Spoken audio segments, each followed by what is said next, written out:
Hi, I'm Kotaro Hayashi. Hi, my name is Jun Kim. Hi, my name is Andrea Shi. We are UC Davis students, and this is for our ENG 6 class, 2018 winner. Two, four users can roll a dice, and then you basically have to like complete the mouse drawing. Each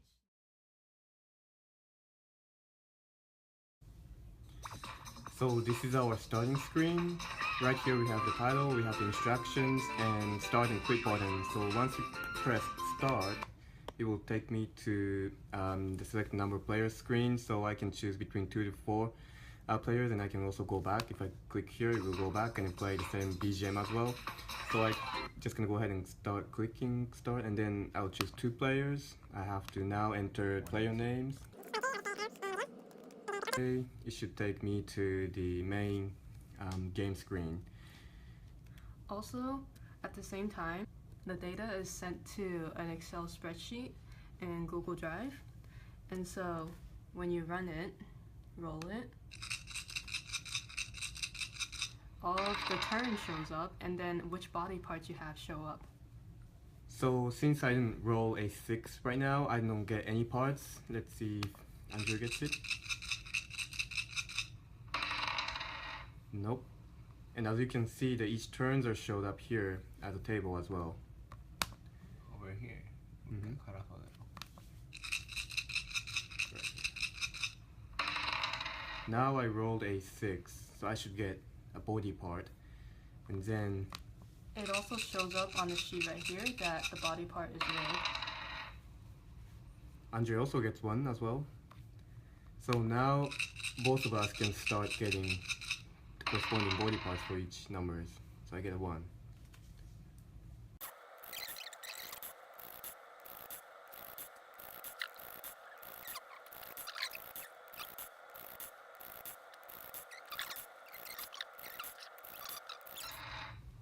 There you see the ending. And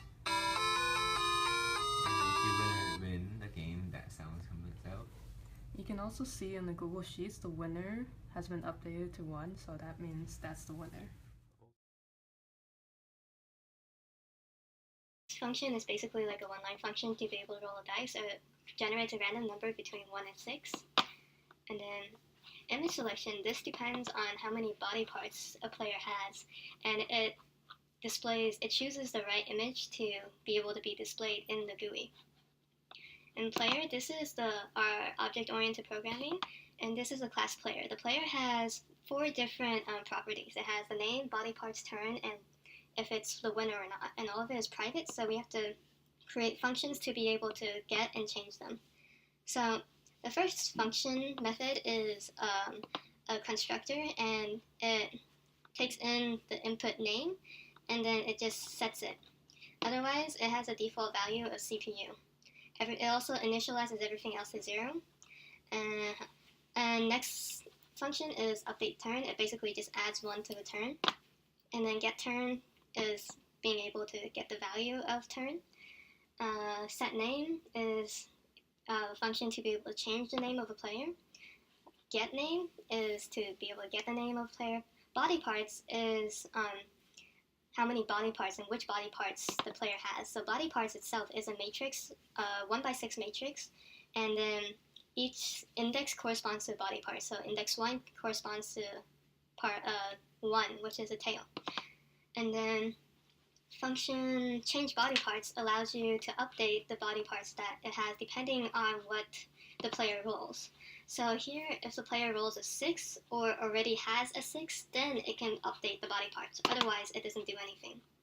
And then did win determines if they're the winner or not. So all sees if all of the body parts are 1, and that is how you win. Get winner gets the winning status. And then show fields was just for me to be able to see if I was doing it correctly. The script to actually start the game, it's also the script that is used to be able to send data to the MATLAB. Client sheet, this just initializes everything to the right place that we want it to be. And once you run mouse, the mat to sheet is inside of the GUI. most of the GUI code was written by Kotaro, but I'll just explain it really quickly. So this is the mouse. So this is like the opening screen. And so once it starts, it plays the login wave audio. And this code was written by Jun because he was in charge of all the sound. And so this displays the rules, and it displays it on the side of the GUI. And there's two buttons. If you press start, then it stops the music, and then it closes the mouse and runs menu, which I'll explain later. And if you click, then it stops the sound, and then it just closes this. In menu,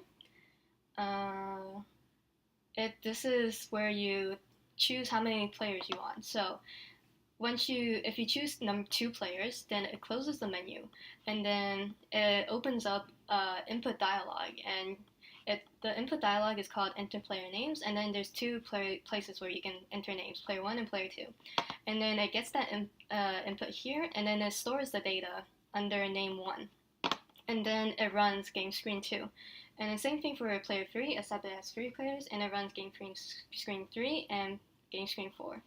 But if you press go back, it closes this menu and it runs the opening screen again, mouse.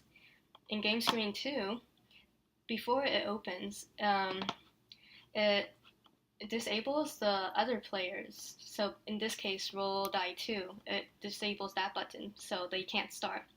And then it gets the data that was previously saved, name 1, and then it